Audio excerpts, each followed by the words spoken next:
So here's, yes, there's a jack stand there. Mostly on hydraulics though, as you can see the jack stands just to back up.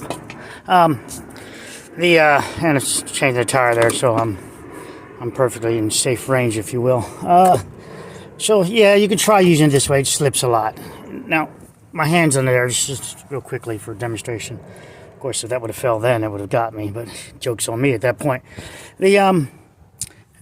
So beam bars, why I love them. Well, first off, you can't factory spec a bolt nut, if you will, that's been around for 20-something years. That's factory specs. It's no longer there. So each one will have its individual max it will do. Now this slips. See, that slips. So I just turn it this way and just jam it in there. Now this will be, okay, let me just do that again. Hold on a second. Okay, so there it is there. Now the beam bar technique is kind of simple. It's when you as long as you can see the numbers rising, you can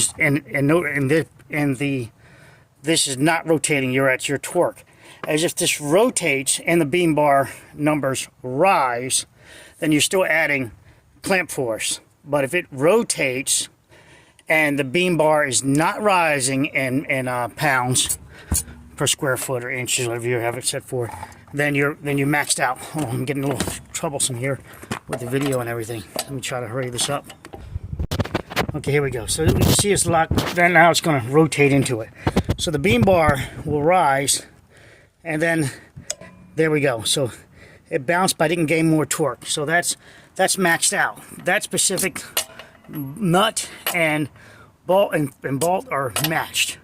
And then each one as you go around. Now, you have to do it off the ground. You can't apply clamp force, as all these mechanics do, with a tire on the ground. Why? Because how are you going to, with the load on this, the weight on it, how am I actually doing anything but getting a false reading from the nut and thread connection? Because it's not going to slide the tire in off of there, but this will slide the tire in because it's floating, minus a little bit of resistance from being clamped with that. It's floating, and so now you're getting a perfect match. And as you saw, this was coming up about 70 pounds for that thread. That's over all those years of everybody using ratchets, changing tires out, elongating the threads a bit.